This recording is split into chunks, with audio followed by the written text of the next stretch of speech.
Muito bem, irmãos. Você que tem a sua Bíblia, você pode pegá-la e abri-la no capítulo 4 do livro de 2 Reis. 2 Reis, capítulo 4. No versículo 8 até o versículo 17. E aconteceu também um dia que, indo Eliseu a Sunem, havia ali uma mulher rica, a qual o reteve comer pão. E sucedeu que todas as vezes que ele passava ali, se dirigia a comer pão. E ela disse a seu marido: eis que tenho observado que este que passa sempre por nós é um santo homem de Deus. Façamo-lhe, pois, um pequeno quarto junto ao muro, e ali lhe ponhamos uma cama, e uma mesa, e uma cadeira, e um candeeiro. E há de ser que, vindo ele a nós, para ali se retirará. E aconteceu um dia que veio ali e se retirou até aquele quarto, e ali se deitou. E então disse ao seu moço Geazi: chama esta sunamita. E chamando a ele, ela se pôs diante dele. Porque ele dissera: dize-lhe, eis que tu nos tem tratado com todo o desvelo. Que se há de fazer por ti?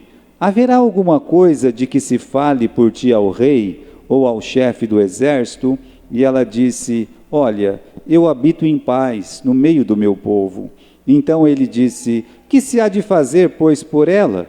E Geazi disse: ora, ela não tem filho, seu marido já é velho. Pelo que disse ele: chamai-a. E chamando a ele, ela se pôs à porta. E ele disse: a este tempo determinado, segundo o tempo da vida, abraçarás um filho. Ela lhe disse: não, meu senhor, homem de Deus, não minta a tua serva. E concebeu a mulher e deu à luz a um filho, no tempo determinado, segundo o tempo da vida, que Eliseu lhe dissera.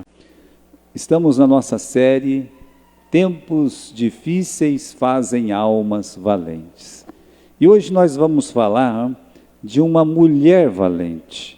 Então o nosso tema até muda um pouco, não é? Nós podemos dizer que tempos difíceis fazem mulheres valentes. Desde que dia 8 foi o Dia das Mulheres, né? Não é assim que se comemora.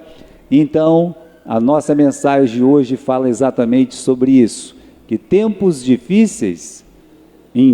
difíceis, mulheres valentes se levantam.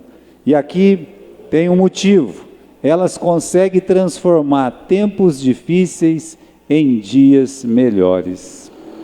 Eu vou repetir para vocês: algumas pessoas, agora isso é uma especialidade de muitas mulheres, quando são usadas por Deus, elas conseguem fazer tempos difíceis, olha, os tempos terríveis, elas conseguem fazer desses dias difíceis, dias melhores.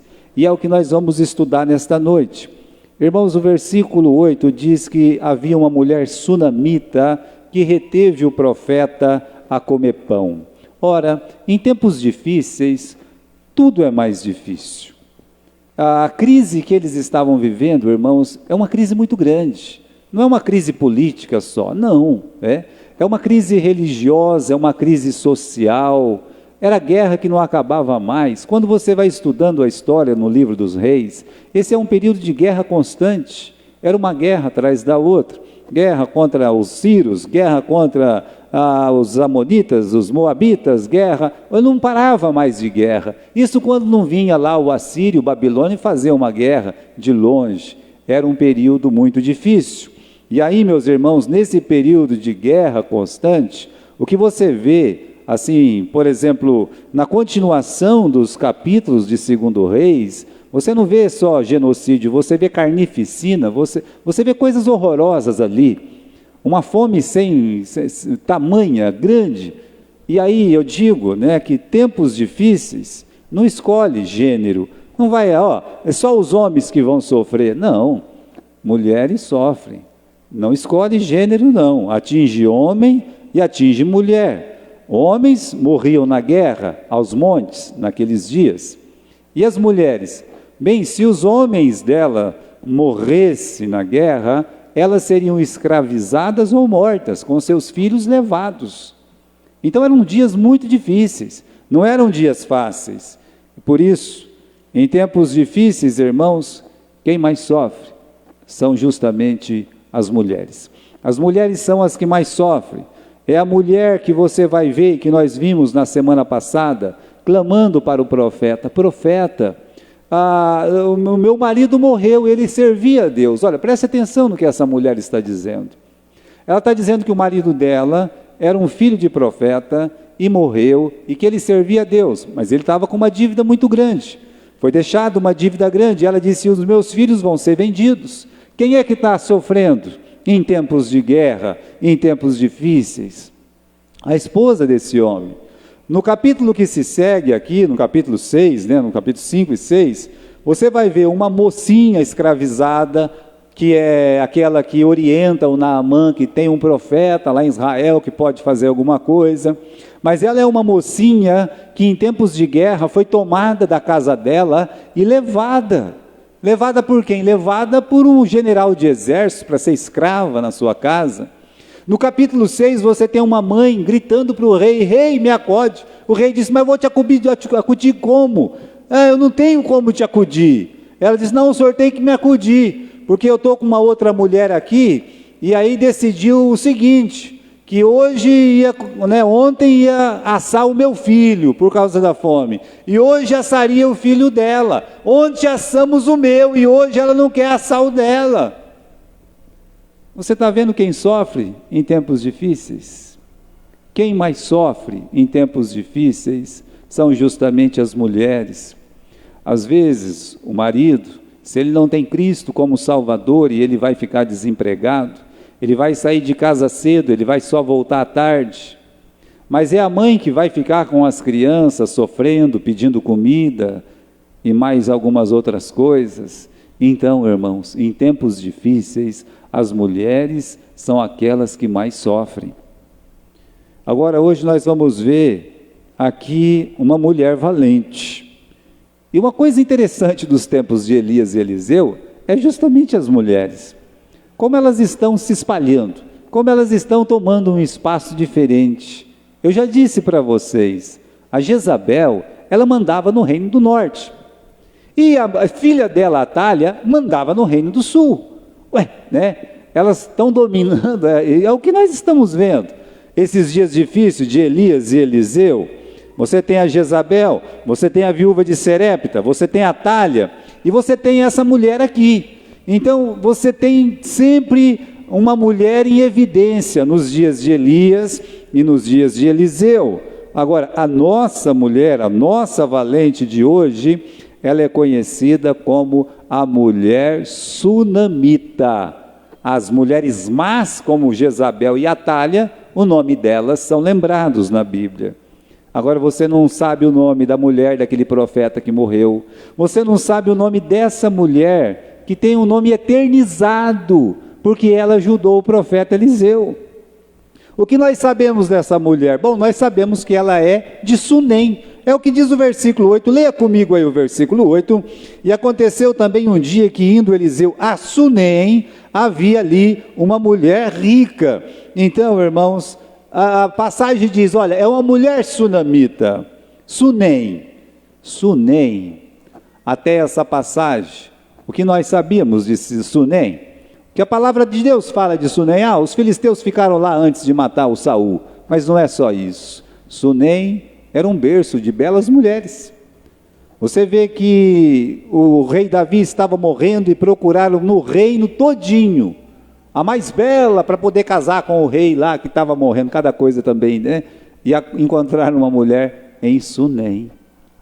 E o nosso Cantares, o livro de Cantares, ele é escrito por uma noiva, por uma mulher, e essa mulher para quem ele foi escrito também era de Sunem, mostrando para nós que até aquele momento Sunem era conhecida como uma cidade de belas mulheres. E aí nós vamos encontrar uma bela mulher só que ela não vai se destacar por causa da beleza física dela, pelo menos a Bíblia não fala nada sobre isso, mas vai falar de uma gentileza, de um cuidado, de hospitalidade, de amor ao próximo, de uma mulher que diz assim: olha, os dias são difíceis, mas nós podemos melhorar esses dias difíceis.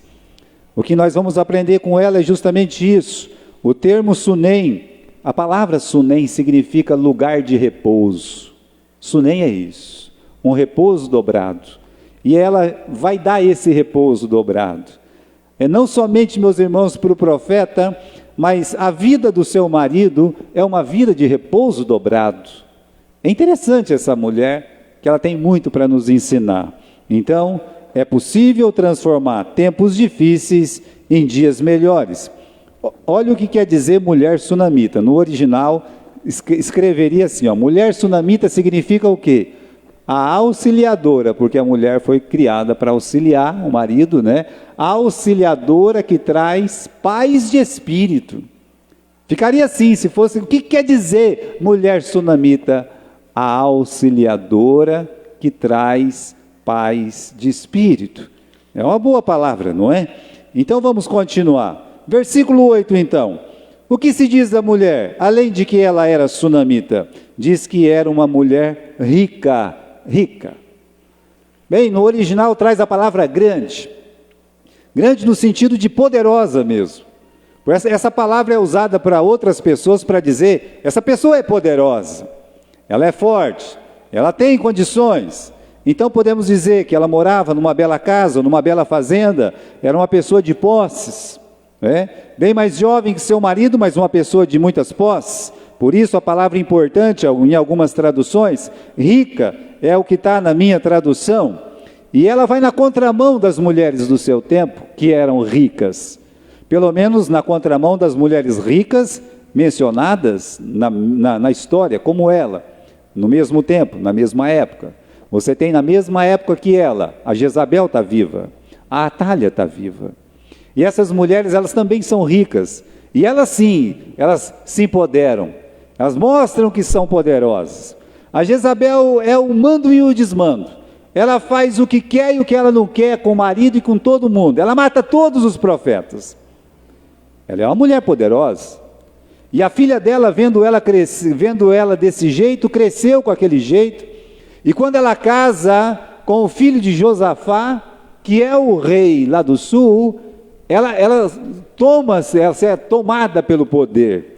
Quando o filho morre, quando o marido dela morre, a Atália mata todo mundo, inclusive os netos, para ela ficar com o poder, para mostrar que ela era uma mulher poderosa. Agora a Bíblia, caprichosamente, isso é coisa de Deus, isso é coisa do Espírito Santo. É só o Espírito Santo mesmo para fazer isso, mostrando assim, olha, tem dois tipos de mulheres poderosas. Tem essa tipo Jezabel, tipo Atália, que acabou com a vida do marido, e essa aqui acabou não com a vida do marido, mas acabou com a vida até dos filhos e dos netos, matou todo mundo para ela poder tomar o poder. E você tem essa mulher poderosa aqui, essa mulher do capítulo 4, do versículo 8 de 2 Reis, a mulher sunamita. Ela vai sim, na contramão dessas mulheres poderosas do seu tempo. Mostra para nós, meus irmãos, que a riqueza não faz ninguém grande. A riqueza não faz ninguém grande. Coloca isso na sua cabeça. A grandeza dessa mulher não estava no dinheiro que ela tinha. Você não pense isso. O dinheiro que ela tinha não fazia dela uma pessoa grande. O que fez dela uma pessoa grande, a ponto da Bíblia dizer, ela realmente era grande, foi o gesto de amor, o gesto de cuidado, o gesto de compaixão, o fato dela crer inteiramente na palavra de Deus, o fato dela levar os problemas dela para Deus resolver, o fato dela dizer, olha, os dias podem ser melhores, nós podemos melhorar esses dias difíceis. Então, irmãos, por incrível que pareça, no versículo 8, o que faz dela realmente uma grande mulher, é ela oferecer um pedaço de pão para 2 homens famintos, um deles o profeta Eliseu. Aqui, nós temos coisas para aprender dessa mulher. A primeira coisa que nós aprendemos, que mulheres valentes, elas querem ajudar. É isso mesmo. Mulheres valentes querem ajudar. E não é aquela ajuda tipo, alguém quer ajudar? Eu posso chegar na igreja, ou alguém pode chegar e dar um grito, falar no alto-falante com o carro avisando, né? Tem alguém querendo ajudar, ou tem alguma mulher querendo ajudar? Não. Mulheres valentes, elas ajudam voluntariamente. Elas querem ajudar. Veja só, o profeta, tudo indica que ele tinha a casa dele ainda no Monte Carmelo. Mas ele não ficava lá. Como eu disse, a diferença dele com Elias, que o Elias ficava lá. E o profeta Eliseu, não. Ele sempre descia de lá para viver no meio das pessoas, para visitar pessoas, para conviver com aquelas pessoas necessitadas que estavam com sede, que estavam com fome, que precisavam de ajuda. E ele morava no Carmelo, mas estava sempre à beira do Jordão. São dezenas e dezenas de quilômetros até lá. E ele fazia esse percurso a pé. Ele saía do Monte Carmelo e ia a pé até a beira do Jordão. Meus irmãos, é quase 100 quilômetros, é muito longe. E ele indo a pé, não é um lugar muito fácil de andar, não é tudo planinho como nós imaginamos ou pensamos. E ele tinha que fazer esse percurso. E ela percebeu que aquele homem passava sempre ali. Aquele profeta indo, voltando, indo e voltando. Repare o versículo 8. Sucedeu que num dia, indo Eliseu a Sunem, havia uma mulher rica que o reteve a comer pão. Uma tradução traz, o constrangeu, como a Lídia fez com o apóstolo Paulo. Irmãos, ela quis ajudar. Ela viu dois homens cansados, ela olhou e disse, vocês querem entrar para comer pão? Vai falar isso para dois homens com fome e cansados, né? E eles, não, a gente aceita sim, né? Já que a senhora insiste, então a gente aceita. A Mariazinha conta, não, a Mariazinha não contava nada de ela, jamais vai contar isso. Mas lá em Duartina tinha um rapaz que era da nossa idade, ele chamava Ramuel. Sei lá para onde anda o Ramuel agora, né? Diz que é de uma igreja, é muito fiel a Deus. E ele ficava vendo a Mariazinha fazer bolo, né? Porque a Mariazinha fazia bolo. É claro, a Mariazinha fazia bolo para eles mesmo, né? Aí ele ficava o tempo todo olhando assim, sabe? Não saía de lá não, ficava lá olhando, né? Aí acabava o bolo, tudo certinho, estava pronto, né? Aí a Mariazinha perguntou, Ramuel, você quer um pedaço? Maria, já que a senhora insiste, depois de 2, 3 horas lá na janela, né? Mas já que a senhora insiste, né? Veja, nós temos aqui essa personalidade, meus irmãos. Aqui uma mulher que olha uma necessidade, ela vê uma necessidade e o constrange. E não é só querer ajudar, não é uma ajuda simples, é simples. O versículo 8 mostra que é simples. Dá uma olhada no final do versículo 8, né? Que diz que o reteve para comer pão. Então, entrou, comeu pão, foi embora, que bom, né? Foi assim que aconteceu? Foi mais um pouquinho. A palavra de Deus diz que essa ajuda, de princípio, ela foi simples, mas ela foi uma ajuda continuada. Porque o final maior do versículo 8 diz que todas as vezes que o profeta passava ali, ele parava para comer pão.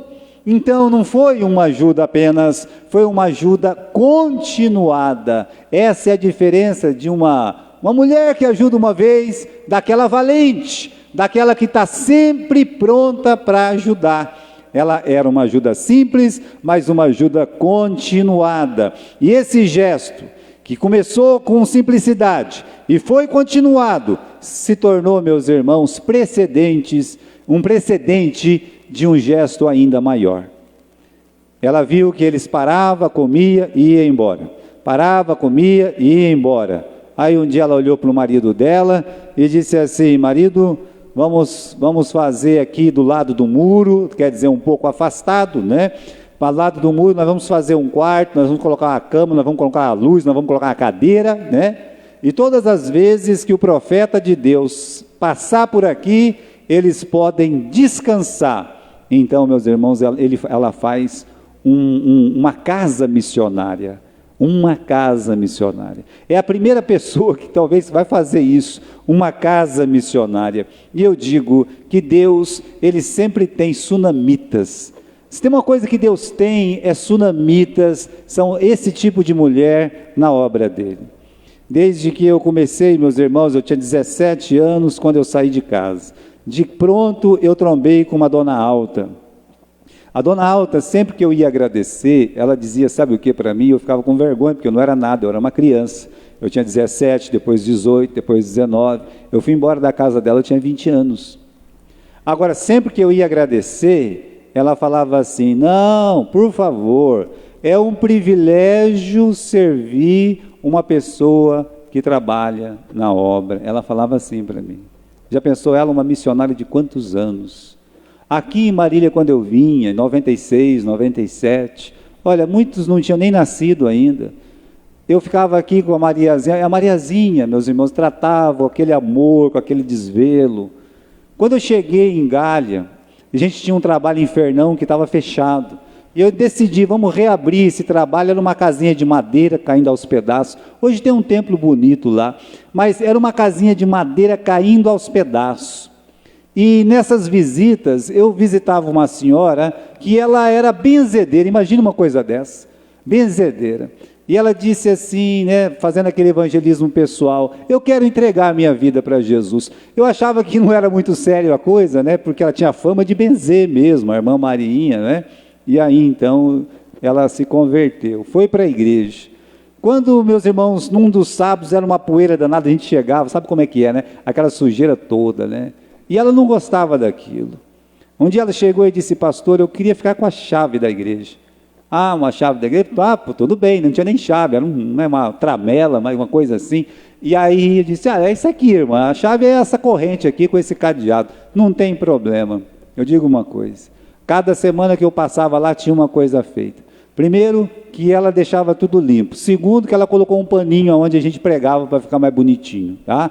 Terceiro, que eu me lembro que ela fez uma rampa lá, que ela falou assim, eu sou de idade, um dia eu escorrego aqui, me machuco toda, né? Então, ela foi lá. Foi a primeira alma a ser batizada no meu ministério, foi a irmã Marinha. Meus irmãos, ela ajudou muito, muito, muito, muito. Não tinha ônibus para voltar de Fernão para Galha, pregava de noite, né? Às vezes tinha que posar na casa dela. Então, a irmã Marinha, ela está lá, ela é uma sunamita, ela foi uma sunamita, Deus já levou faz muitos anos, Deus já levou. Mas quando a gente ia para Pompeia, quantas vezes a irmã Solange ajudou a obra? Eles passavam poucas e boas, pagando aluguel em grande dificuldade. Mesmo assim, meus irmãos, ela tinha o gosto de servir, ela tinha o gosto de ajudar. Em Júlio Mesquita, a mesmíssima história, não muda nada. A irmã Belina com a irmã Amélia, chegava lá, eu e o pastor Edson, nós não era nem casado ainda, aquelas duas senhoras praticamente de idade, era uma disputa, onde vai jantar hoje? Era assim, a gente fazia culto lá na segunda-feira à noite. A minha sogra, e outras irmãs, olha, Deus tem sunamita que não acaba mais.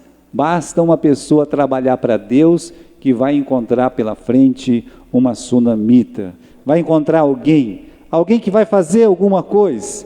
Esse é um ato de amor que não fica sem recompensa. Mulheres valentes não somente querem ajudar, mas elas têm uma visão diferente da obra. Isso é uma coisa que o Espírito Santo dá para essas mulheres. É uma coisa diferente. Veja só. Ela vê, meus irmãos, quem está trabalhando para a obra. Ela tem essa percepção. Não somente no versículo 8, mas ela fala no versículo 9. Diz para o marido, olha, eu tenho observado que este que passa sempre por nós, é um santo homem de Deus. Então, ela primeiro, ela entende que ela podia fazer alguma coisa para melhorar aqueles dias difíceis do profeta. Vamos fazer um pão, tá? Vamos fazer um pão, quando ele passar aqui vai ter pão, né? Vamos fazer isso aí. Já era um alento, né? Agora, é ela que olha para o marido e diz, marido, você tem que ajudar mais na obra.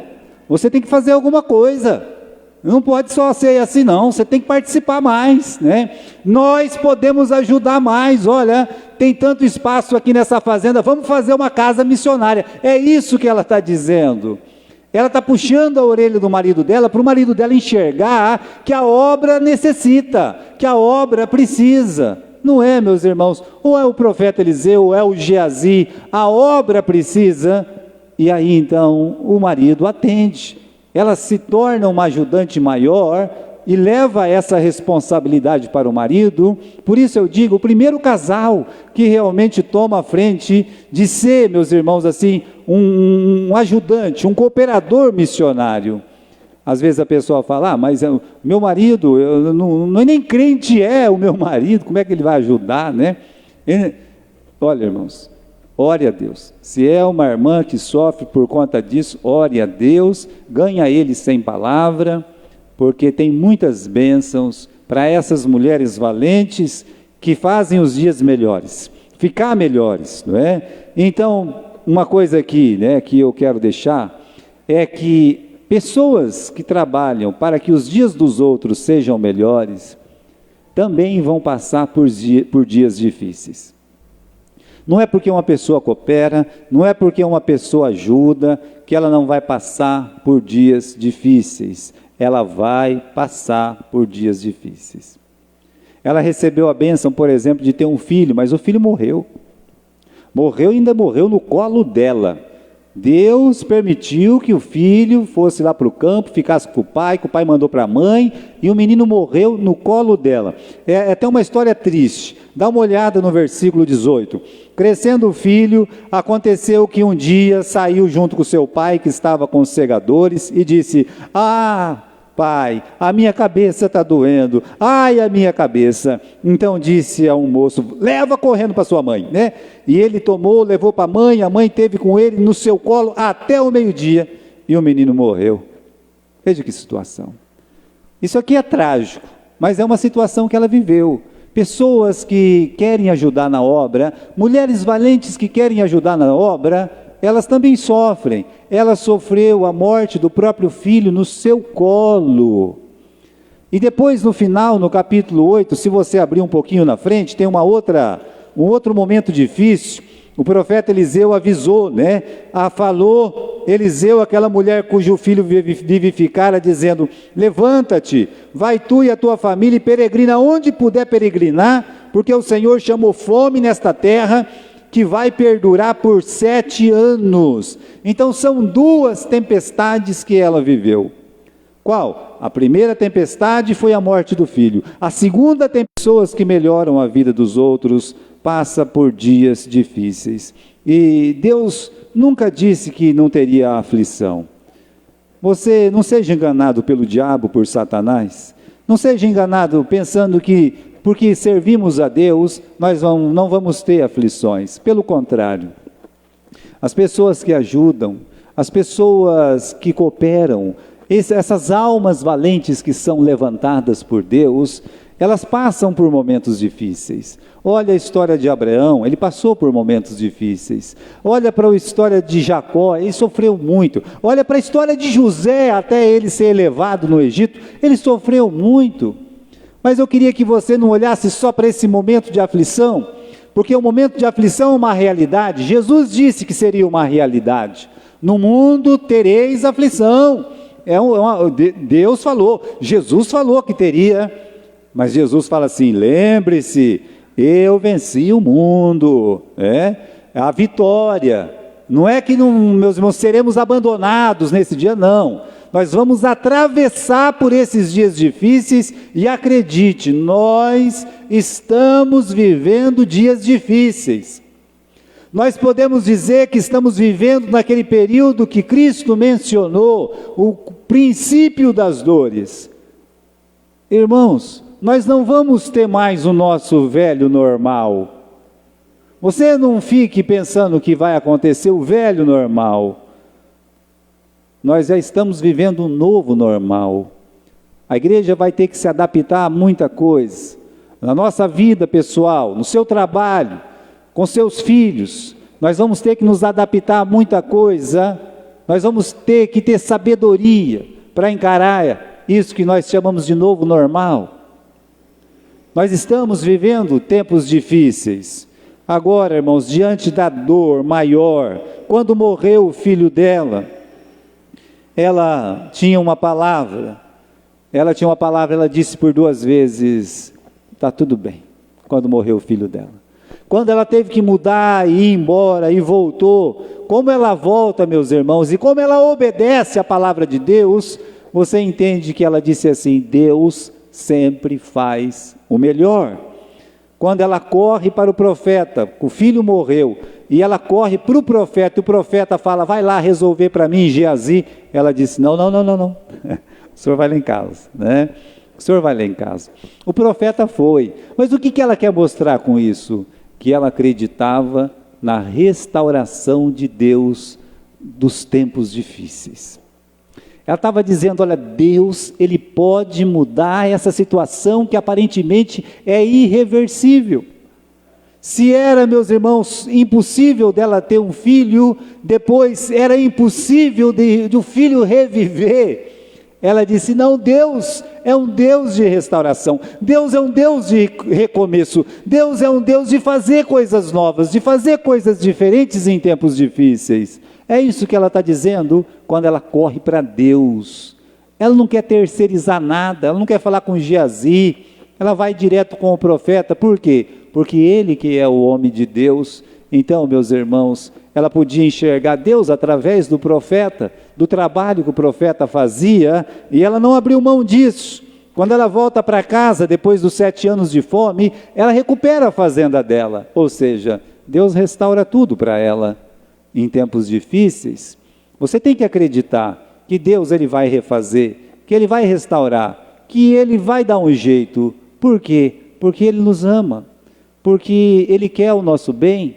E meus irmãos, todas as coisas cooperam para o bem daqueles que são chamados, daqueles que amam ao Senhor. Então nós, meus irmãos, nós somos chamados, nós somos amados pelo Senhor, então as coisas vão correr. E às vezes nós não vamos entender. Como poderia entender a morte de um filho? Como poderia entender 7 anos de claustro lá entre os filisteus, como ela viveu? Como a gente vai entender isso?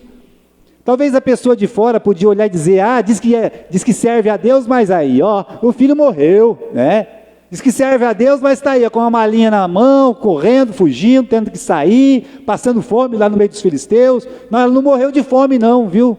Ela não morreu de fome porque Deus cuidou dela. Pessoas que melhoram a vida dos outros passam por dias difíceis, mas passam com Deus, passam nas mãos do Senhor. Uma coisa que ela tem para nos ensinar, e muito, é justamente isso, que em dias difíceis, mulheres valentes como ela, revela para nós que é preciso ter contentamento. Contentamento. Dias difíceis geram muito descontentamento. Agora, eu não digo isso para machucar ninguém, mas neste ponto, a mulher sunamita, ela está muito, mas muito à frente de muitas mulheres. Porque se de fato atinge mais as mulheres, um tempo difícil, as mulheres às vezes são mais tomadas pelo descontentamento, mais tomadas pelo descontentamento que o homem. Talvez o homem pelo seu relaxo, pelo desleixo, ele não sinta tanto. Mas às vezes as mulheres, elas vão reclamar, e reclamar de uma forma exagerada. Surge um problema na casa, ou acontece alguma coisa, aí sai a tormentos. A gente não sabe o que esperar, se vai sair o cavalo vermelho, o cavalo preto, ou o cavalo amarelo do Apocalipse, não é? Alguma coisa ruim vai acontecer, parece que tudo está acabando, e não é assim. É preciso ter contentamento. As mulheres têm que entender isso, e os homens também, que em tempos difíceis, meus irmãos, tendo que comer, tendo que vestir, estejais vós contentes. E ela mostra isso para nós. Ela era uma mulher contente. Quando ela fez o marido enxergar a necessidade de uma casa missionária, o que aconteceu? O profeta ficou constrangido. No versículo 13, você pode ler comigo. Ele ficou muito constrangido com aquilo. No versículo 13, lê assim: porque ele disse: eis que tu nos tem tratado com todo o desvelo. Você tem nos tratado com muito cuidado, né? Com desvelo. Repare, meus irmãos, Eliseu, ele quis retribuir aquele desvelo, aquele cuidado. E ele falou: olha, pergunta para ela se ela está precisando que eu converse com o rei ou com o chefe do exército. E ele conhecia praticamente todos os reis. Foi ele que ungiu Jeú, né? Foi ele que ungiu Azael lá da Síria. Ele conhecia Josafá. Josafá o respeitava. Então veja só, ele podia entrar em qualquer palácio desses 3 reis. Ele conhecia Naamã, ele curou Naamã. Ele conhecia, por exemplo, o Jeú, que antes de ser rei era chefe do exército. Ele conhecia chefe de exército, ele conhecia rei. Ofereceu então favores e influência na corte. Você está precisando de algum favor? Eu posso falar com você, com algum rei para te ajudar aqui? Ou você está precisando de proteção? Tem alguém querendo roubar a tua fazenda aqui? É só falar comigo, eu te ajudo.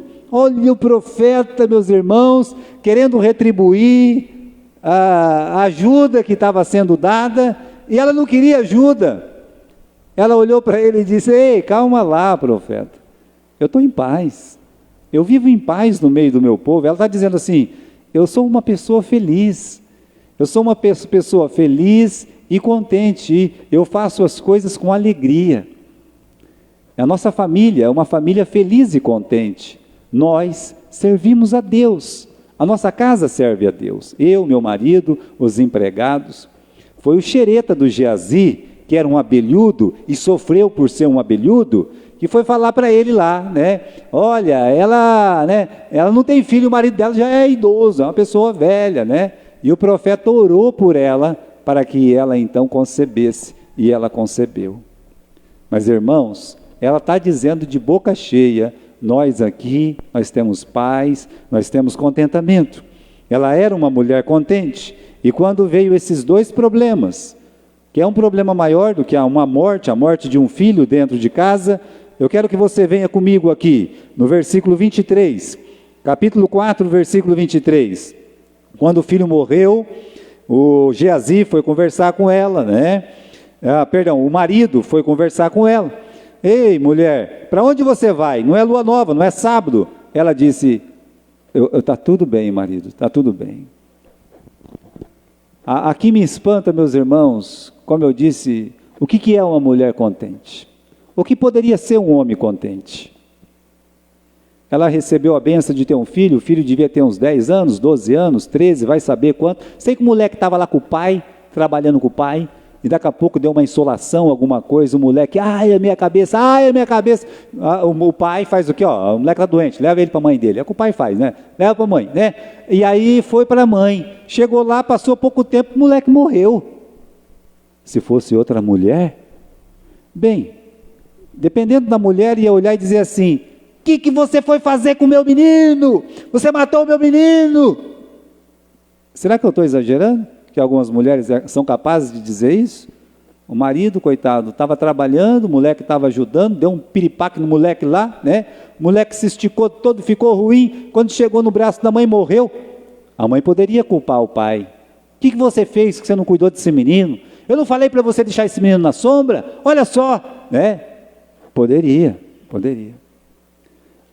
Ela fala para o marido dela: olha, eu preciso de um empregado e eu preciso de uma jumenta, porque eu vou lá falar com o profeta. Coitado do marido, ele não sabia que o filho tinha morrido. Ela pegou o menino, colocou o menino lá naquele quarto que o profeta ficava e trancou o quarto. Ninguém entra, ninguém sai. Ela olhou e disse: vai ficar quietinho aqui. Foi lá e pediu para o marido, né? Se fosse hoje: olha, tira o carro da garagem, chama o chofer, me leva lá na casa do profeta. Ela falaria assim hoje. Aí o marido, coitado, inocente: ué, mãe, você vai fazer o que lá? Hoje não é sábado, não é lua nova, ué, não é o dia de oferta hoje, não é dia de culto, você vai fazer o que lá? Né? Ô, meu bem, fica tranquilo, está tudo bem. Uma mulher, meus irmãos, que consegue se controlar em tempos difíceis e traz essa paz para o marido. Que marido foi esse marido? Que marido abençoado foi esse marido? Que paz! E saber que tem muito marido que não consegue voltar para casa e para no bar e não volta, e enrola. E quando ele está chegando, ele fala, agora eu vou desmaiar. Pum, e desmaia mesmo. Desmaia, já bebeu mesmo, só amanhã quando eu acordar. Quando ele acorda, sai, vai trabalhar. Mas a gente tem que rever muito poder conversar, comunicar um com o outro. Veja essa mulher, no problema mais difícil da vida dos dois, ela deixa ele em paz. Sabe, ela vai lá no profeta, mas eu quero dizer que quando chegou na frente do profeta, na frente do empregado do profeta, no versículo 26, o profeta falou para o empregado, vai lá, corre lá, conversa com ela. O Geazi, como eu disse, muito abelhudo, sempre foi, né? Ele chegou e perguntou, oi, como a senhora vai? Tá tudo bem? Como é que está o marido da senhora? Tá tudo bem? E o moleque, tá bom? Né? Ele vai perguntando, você pode ler aí. Ela disse, tá, tudo bem. Cadê o profeta? Ela podia chegar gritando. E nós temos contentamento. A palavra que ela fala no versículo 26, eu quero que você olhe aí, o que você deve, o que eu devo fazer quando o mundo estiver caindo na nossa cabeça. Qual é a frase? Está tudo bem, está tudo bem. Você consegue dizer isso? Porque o dia que você conseguir dizer isso, Deus está trabalhando no seu coração, o Espírito Santo está trabalhando no seu coração, e você está dizendo, eu vou entregar nas mãos do Senhor. É Deus que vai resolver isso. Meus irmãos, de uns tempos para cá, isso tem ficado muito claro na minha vida. E para mim está tudo bem, porque nós aprendemos a colocar nas mãos do Senhor. É claro que muitas pessoas não vão entender, mas quem entrega, como essa mulher entregou, ela entende perfeitamente, está tudo bem, né? Tudo vai bem se estiver nas mãos de Deus, e ela se submete à palavra de Deus. Quando ela ouve, olha, você vai ter que mudar, ficar 7 anos fora da sua casa. Ela fala, o quê? Largar minha casa? Mas nunca, ainda mais agora que eu reformei a porteira da fazenda, não, né? De jeito nenhum. Mandei trocar tudo o piso lá, coloquei tudo ladrilho de primeira, mas é agora que eu não saio, né? Pois bem, o profeta falou que Deus ia fazer. O que ela faz? Ela crê na palavra de Deus. Ela está dizendo, se Deus vai fazer, está tudo bem. O que Deus fizer, está tudo bem. Nós vamos passar por aquilo que Deus fazer. Então, meus irmãos, uma outra pergunta, que nós já estamos terminando, é que quem é que se beneficia quando se tem uma alma contente, uma alma auxiliadora assim por perto? Quem se beneficia quando surge uma mulher valente na obra?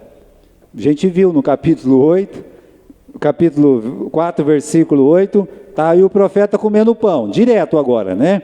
Toda vez que passava lá, comia pão. Mas se você olhar o versículo 11, quando a casa missionária está pronta, ele se retira e ele vai descansar ali, ele com o Geazi. Então os obreiros são beneficiados. Eu sou testemunha disso. Eu já falei para vocês, quando temos pessoas que ajudam na obra, os obreiros são beneficiados, mas a obra é beneficiada.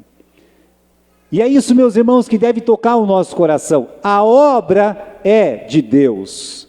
A obra não é do obreiro. O obreiro passa, o Elias foi embora, o Eliseu morreu, mas a obra dele continuou.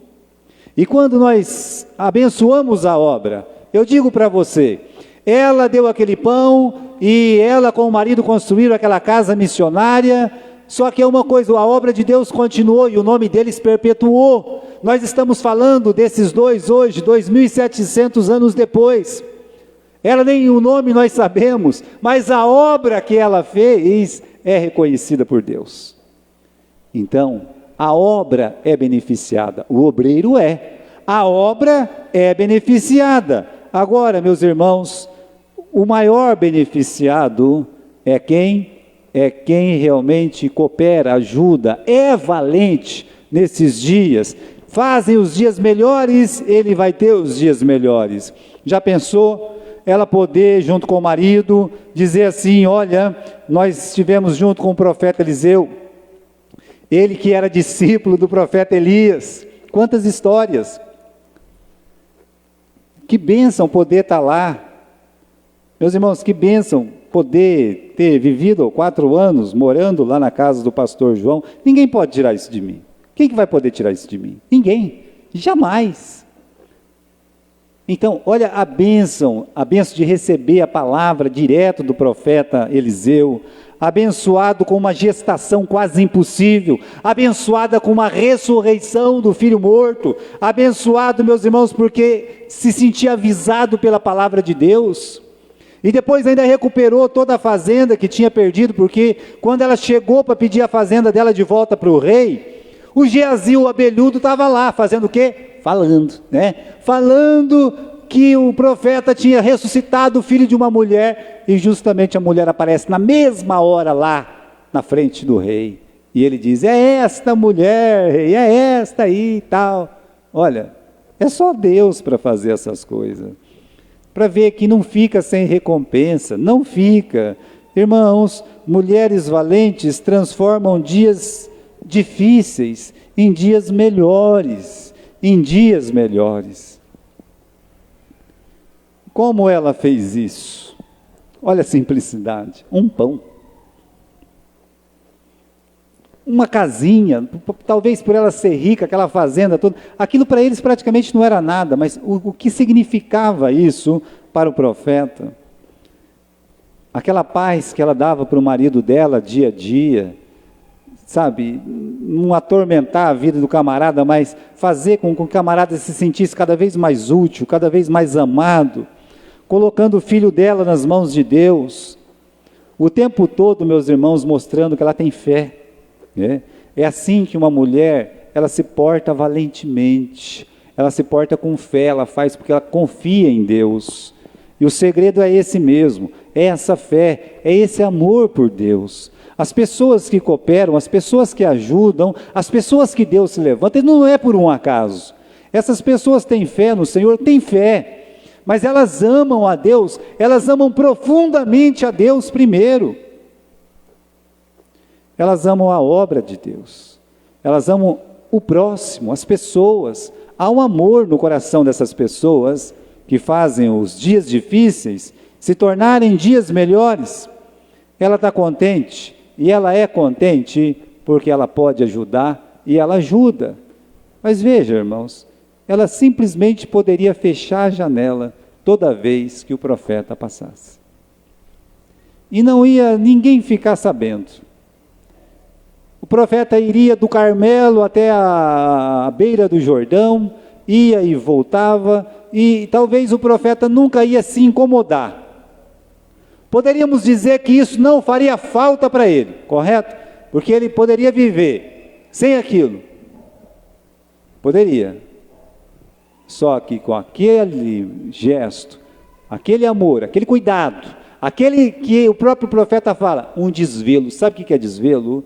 É a pessoa cuidar com cuidado, com amor, com carinho. Por isso ele fala, ela tem nos tratado com tanto desvelo. Aquele desvelo, meus irmãos, fez os dias dele se tornar dias melhores. Ela transformou o dia do profeta num dia melhor. A esposa pode transformar o dia dos filhos e do marido um dia melhor. O marido pode transformar o dia da esposa e dos filhos um dia melhor. Você, meu filho, você pode transformar o dia do seu pai e da sua mãe num dia melhor. Nós, meus irmãos, como igreja, nós podemos transformar os dias difíceis da nossa igreja em dias melhores. Infelizmente, o que eu vejo muitas vezes é membros querendo transformar os dias difíceis da igreja em dias mais difíceis. Mas, ao mesmo tempo, eu vejo aqueles que estão lutando para que os dias da igreja sejam dias melhores. E isso ninguém vai poder tirar de nós. Ninguém. Então, como nós somos? De que lado nós estamos? Eu realmente desejo, eu quero fazer dias melhores. Eu como pastor, eu quero que os dias dos meus irmãos sejam melhores. Eu estou trabalhando para isso. Os irmãos estão trabalhando para que os dias da casa do Senhor sejam melhores. E são perguntas que nós temos que responder no nosso coração. Essa mulher sunamita, ela tem muito para nos ensinar. Eu sempre gostei demais da história dessa mulher. E não é agora que eu posso falar isso. Eu sempre gostei de pregar sobre a mulher sunamita. É pelo amor, pelo cuidado, pelo zelo. Porque sempre que eu olho para ela, eu posso imaginar muitas mulheres, mas muitas mulheres, num ministério até curto que eu tenho, mas que profundamente ajudado. E o tempo todo, sabe, de mulheres piedosas que amam a Deus, que amam a obra de Deus. Agora, irmãos, eu quero terminar dizendo que em que nós podemos comparar a sunamita com a pessoa de Jesus. Já que tudo é exemplo no Velho Testamento para o Novo Testamento, já que as pessoas do Velho Testamento, inclusive as mulheres, são um tipo do nosso Senhor Jesus Cristo, e ela pode ser um tipo da igreja, então nós podemos dizer que ela conhecia a necessidade do profeta, e Deus, o nosso Senhor Jesus Cristo, Ele conhece as nossas necessidades, Ele sabe. Ela se entregou voluntariamente para ajudar, pois bem, Cristo doou-se por nós, Ele entregou-se por nós. Ninguém tira minha vida, Ele disse, eu mesma a dou. Ele entregou a vida dele por nós. Meus irmãos, ela tinha prazer de ver o profeta parar e comer o pão, e ir lá e descansar. Eu acho que esse é um prazer das pessoas que fazem. Imagine se você faz uma comida, chama alguém para comer, e a pessoa, não gosta disso aqui. É uma decepção completa, né? Dá vontade de pegar a panela e jogar na cabeça da pessoa, é um desaforo uma coisa dessa, né? Eu acho que para a mulher não tem coisa terrível maior do que essa, né? E você tem que encarar, você não come, você trata de comer, né? Come como se fosse a coisa mais gostosa do mundo. E se sair água do olho, você fala, eu ando muito sentimental esses dias, né? Eu ando muito sentimental, é por isso que eu estou aqui, né? Ah, o senhor não gostou? Não, gostei sim, né? Olha, você faça a pessoa se sentir feliz. Ela se sentia feliz em ajudar, em ver as pessoas sendo ajudadas, recebendo o que ela tinha para oferecer. E Cristo tem a salvação, Cristo tem a bênção, Cristo tem o Espírito Santo para oferecer para as pessoas. Então, que prazer o nosso Senhor Jesus Cristo tem quando as pessoas recebem o que Ele tem para oferecer. Esse descanso. Ela tinha um descanso para oferecer. E o que é que o Senhor Jesus Cristo diz? Vinde a mim, vós que estáis cansados e oprimidos, e encontrarei descanso para as vossas almas. É o que o nosso Senhor Jesus diz. Então, ela não é semelhante a Cristo, ela não é uma figura de Jesus, ela é, porque ela oferece um descanso, mas o Eliseu, ele recebe esse descanso. Jesus tem um descanso para oferecer, mas quem que quer? Você quer? Você tem que entregar a sua vida para Jesus. Ela se ausenta por 7 anos, e depois ela volta. Jesus se ausentou, mas ele prometeu o quê? Ele prometeu que ele vai voltar. E olha, irmãos, vai nos dar a herança. Porque com Jesus, os nossos dias difíceis sempre são melhores. Em Cristo Jesus, os nossos dias difíceis são melhores. Eu creio nisso. E eu sei que você crê também. E se você quer ter dias melhores, entregue a sua vida a Jesus. Confesse Jesus como o único e suficiente Salvador de sua vida. Diga no seu coração, Senhor Jesus, eu quero esse descanso. Eu quero as bênçãos que o Senhor tem para me oferecer. Eu sei que o Senhor morreu na cruz para pagar o meu pecado. Eu quero me entregar a Ti, Senhor. Aí você vai ter dias difíceis, nós estamos neles, mas seus dias serão melhores em Cristo Jesus os dias são melhores. Amém?